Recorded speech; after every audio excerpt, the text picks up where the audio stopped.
यूनानी डे मनाने का मकसद ये है कि यूनानी मेडिसिन क्या है इसके बारे में ख़वास को और आवाम को दोनों को मालूम हो सके, और जो दूसरी तरीक़ा तिब के जानकार हैं जैसे एलोपैथी है, सिद्धा है, होम्योपैथी आयुर्वेदा है, वो लोग भी यूनानी मेडिसिन के बारे में जान सकें कि इसमें क्या क्या इसकी इफ़ादियत क्या क्या है, और उस इफ़ादियत को हम कहाँ कहाँ इस्तेमाल कर सकते हैं, और जहाँ दूसरे तरीक़े इलाज काम नहीं करते वहाँ यूनानी से किस तरीक़े से काम लिया जा सकता है, और इसको और ज़्यादा रिसर्च के ज़रिए कैसे मौसर बनाया जा सकता है। इस सब की मिली-जुली काविश से ही ज़्यादा अच्छा मुमकिन हो सकता है। ये 11 फरवरी को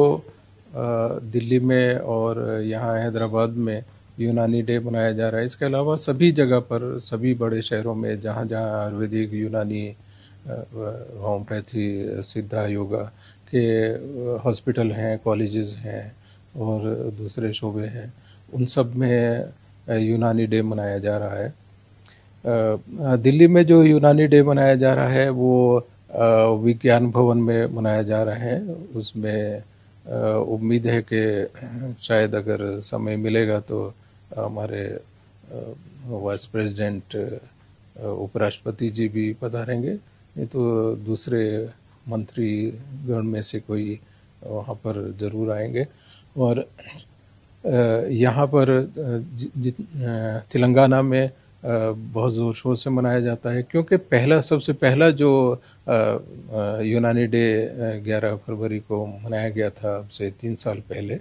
वो हैदराबाद में ही मनाया गया था, और सेंट्रल गवर्नमेंट ने दिल्ली के बजाय हैदराबाद में मनाया था, जिसमें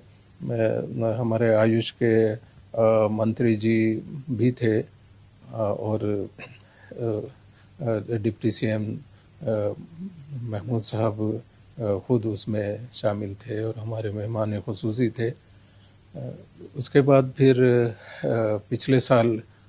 दिल्ली में मनाया गया और यहाँ पर भी मनाया गया, कॉलेज में भी मनाया गया। इस साल भी सेंट्रल गवर्नमेंट की तरफ से दिल्ली में मनाया जा रहा है और हम लोग यहाँ पर भी मना रहे हैं। स्टेट गवर्नमेंट के आयुष भी मना रहे हैं, कॉलेजेस भी इसको मना रहे हैं। जब आयुर्वेदिक डे होता है तो हम लोग आयुर्वेदिक डे भी मनाते हैं, सिद्धा डे भी मनाते हैं, होम्योपैथिक डे भी मनाते हैं, योगा डे भी मनाते हैं। तो इसी तरीके से जब यूनानी डे होता है तो सभी लोग आयुर्वेदिक, सिद्धा, योगा